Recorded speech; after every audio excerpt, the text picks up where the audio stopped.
Hey y'all. Hey, it's been a bit. We've got a ton of new changes to go over, and I'm excited to share them all with you. Hi, they call me Pi, and what exactly am I talking about? What changes? Well, I'm talking about my card game. It's called Your Class Rep. It's a Game Boy inspired card game. It's basically inspired by Pokemon, about middle school students battling it out to become the school's class representative. I do plan on making a video very near future about how to play the game. I've had a lot of people ask me that. But in this video, we'll be talking about some feedback I've gotten from playtesters and how I want to address it. What we'll do is we'll go over it very high level. And after that, I'll go over some of the patch notes, some of the direct changes I've made to the game. And I'll show them all to you. So let's get into it. So the big one that keeps coming up is color. I have a whole video about my choice to kind of stick with color. My game's in black and white, if you haven't noticed yet. Well, it's black, white, light gray, and dark gray. It's 4 tones to be exact. And the paints expressed are actually, they weren't really about how the game looks from testers so much as accessibility and being able to differentiate different icons and things, and how black and white really limits those options. Some other thoughts on how to kind of solve for this were to kind of depixelize parts of the game, specifically the abilities. And I don't know what to think of that. I guess I'm thinking no, because I'm pretty stubborn. About this commitment to pixel art. To this Game Boy aesthetic. I think it's just really core and really important to the game and the vision I have for it. And I can hear some of you saying, well, Pi, the Game Boy was green. It was light, it had that green tone. So why don't you just use that? Well, I mean, that's possible, but it'd still be the same issue. It wouldn't really solve the issue the people have, the testers have with the game. So kind of lean into no on that one, guys. I put a lot of love and care and intention into the icons and making sure that they have distinct silhouettes that are going to be pretty easy to read on the cards. And these are decently sized cards. They're tarot sized. Those cards take up a good chunk of real estate, and I hope they're easy to differentiate, especially once you get play the game more than one time. You should be pretty intuitive. In addition to that, I've made some additional changes to really help with some of these problems. So I say all that to say this. It's gonna be a lot of buts, but I think the colorists, that's what that's what they kind of started to call themselves. That sounds weird now that I'm saying it out loud. I think they may have a point, and I can say I'm committed to having a color version of the game. Yeah, woo, cheers, yeah, excitement, oh my goodness, yeah. So the plan is to call it Your Class Rep, the card game DX. It'll harken back to the days of the Game Boy Color, and the plan is to launch that in addition to the black and white version of the game. So I'll spend some more time on that once we get closer to release, closer to launch. But that's the goal, and hopefully that eases some of the concern and concern for everybody who wants to see the game succeed and thinks that may be a pain point. Second, and I kind of spoke on this before, was no, I haven't yet. Was competitive play and longevity. So it might surprise you, but the testers, it surprised me. The testers really want a more competitive way to play the game. They want a more competitive experience. So the way the game's structured right now, the way I set it up is you just play the game. It takes only about a minute to play. It's supposed to be very quick and easy. You play the game, you finish your round, and then if you want to, you can play another one. Well, players have consistently said they want something a little more formalized, a best of 3, a best of 7, some kind of way to show that they're the better player, that they outsmarted their opponent and it wasn't just luck. I mean, I don't know how many other ways I could say that. It's pretty straightforward. And while that wasn't a core principle of mine while I was designing the game, it is something I had in the back of my mind. Like, I do want a game has that level of depth of decision. That's already there. And fortunately, this game's not diverse enough, but it's simple enough that you can really branch out and do this a lot of different ways. I mentioned best of 3, best of 7. Another thought that came up is like an expanding. I have a state called detention, an expanding detention, where the more you play, the fewer cards you have access to. There were some ideas around maybe adding in new cards that kind of randomize the game even more, so you don't know exactly what's coming up next. So there are a lot of really, really cool ideas, and I think there's space for some of those maybe in the future. But for now, I can say this: I'm committed to trying to find a way to play the game that is that's gonna work better for people looking for more competitive ways to approach it. So yeah, another thing to slot into for future me to solve, I guess. I have some ideas. I think those two will likely need some play testing. Man, my voice is all over the place on this thing. All right. What else we got on this list here? I wrote a script, by the way. What else we got? Card balance and readability. So this is what I spoke about earlier. While the game seems balanced on the surface, there were some cards that were just, they were a little strong. Some were just really weak. And it was a conversation I had with actually two people, Kevin C. and the Nightfly, that really kind of opened my eyes a little bit more to how important balance is for the longevity of a game. And I mean that in two ways, right? One, you don't want a game that's going to be easily solved, and that happens when you have these cards that are just outrageously powerful. And then two, if I want to add cards in the future, I really do, and did, I guess, need to have a way to measure accurately how powerful a card was relative to the rest of the cards in the game. So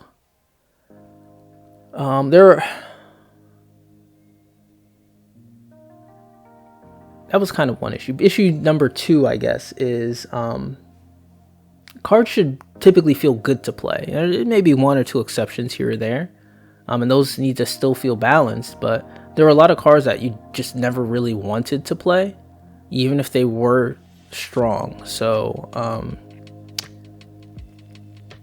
yeah, the way I solved that is I just removed those cards or altered them so that they were every card feels good to play now. Nothing feels like, man, I really don't want this card to leave my hand, and that makes it a lot harder to always pick the right card.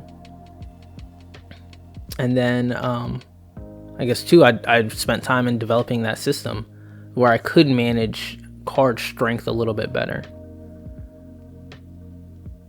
And then I mentioned readability. Readability was a big issue, and hopefully I've solved it to an extent. I think there's always going to be a learning curve with these types of games that rely on symbols to save space, where you have to kind of commit these symbols to memory. Fortunately, there are only about 4 to 6 symbols that really need to invest time in remembering. Versus, a lot of other trading card games where you'll have all kinds of crazy things, all kinds of wild keywords. So this should be relatively simple for players on board and understand. But what I've done is I've really made an effort to reduce the number. It was more than that before, and to clarify ability orders and those types of things. So yeah, hopefully that works out.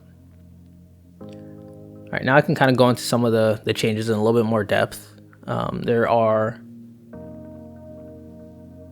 is a new role in the game. It's called the speaker, and I may change that. I just like things that start with S, and that's the best I could come up with. But the speaker, these cards are supposed to be kind of loud and outspoken. They have a tendency to garner more attention and maybe a little bit more votes as a result of that. So a lot of these cards have an ability to kind of, if it meets certain qualifications, I don't know, barriers, I don't know what the right word is all of a sudden, but if certain conditions, that's probably what it is, are met, then those cards will give you extra points a lot of the time. So there'll be 4 roles in total. There's the student, staff, special, and then now the speaker. So that means, for those of you watching super closely, the class rep has kind of been elevated or removed from that role pool. And I think that's going to make the game a little bit better and a little cleaner to understand. So what does that mean for the class reps, the titular card, you know? Well, class reps, they've gotten a lot stronger. Class reps were just kind of average so-so cards. They didn't feel super impactful or special to play, and I think I've changed that.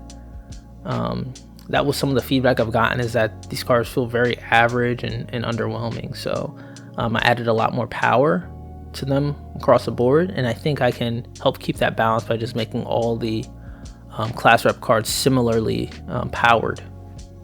So we'll see how that goes in future testing. I do want to spend a little bit of time and just go over those changes with you guys, over the class rep cards, and there may be a couple here that you just really love. So we'll spend some time on that now.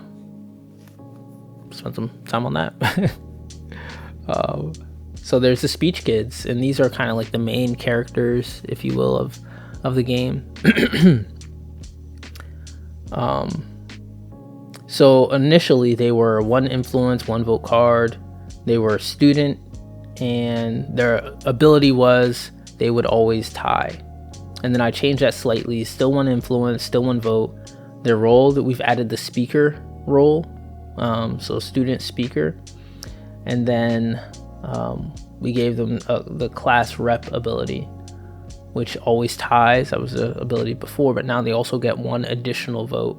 So now this card is worth 2 votes total. So again, for those of you super invested, super involved, those 2 votes may seem a little scary, but what I'm hoping, we'll see in playtesting and the little bit I've done myself, is that because these cards always tie,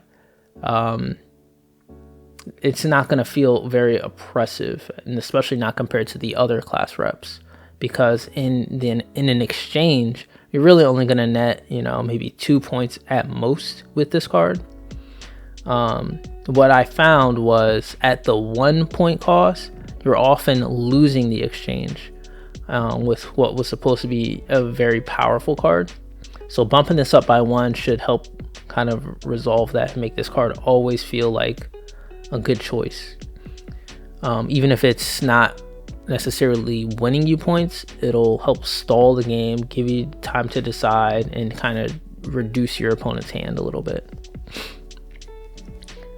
Then we also have the classical kids. I don't think I've really shown these guys before, and to full transparency, I do plan on changing some of the art you're seeing now in the future. But this card was probably the weakest of the bunch. Had a base, let me go over it first. Oh my gosh. So it used to be a 2 influence card with 1 vote. It was a student with ability that just gave you 1 additional vote. So that was a card. And now it's still 2 influence. We dropped it to 0 votes. And I'll go into why in a little bit. Its role is now student and special, and then its ability is it gives you +2 influence and +2 votes. So this is a pretty significant change for this card. So it went from one of the weakest cards in the game period to probably one of the stronger cards. That significant bump in influence makes it a lot more competitive in its spot. And 2 influence just wasn't a great spot to be. And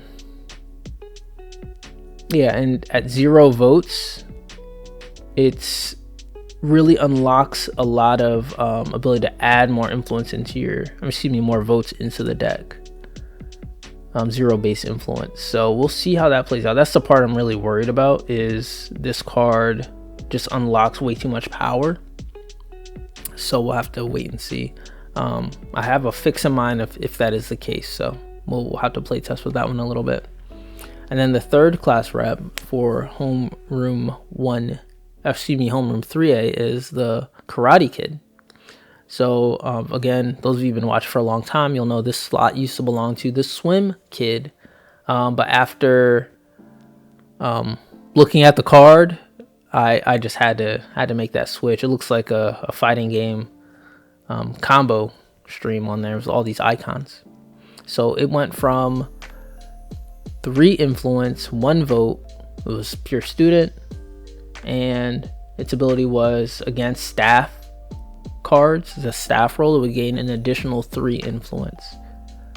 So I bumped that to still 3 influence, still 1 vote, but now it's a student speaker role, dual role, and its ability is now, and this has changed a lot, and read through it with me, it's against staff or speaker roles, it's going to get +3 influence. Against student or special roles, it'll get +1 vote. So this card has changed a lot. Like I said, this card is it's supposed to be the powerhouse.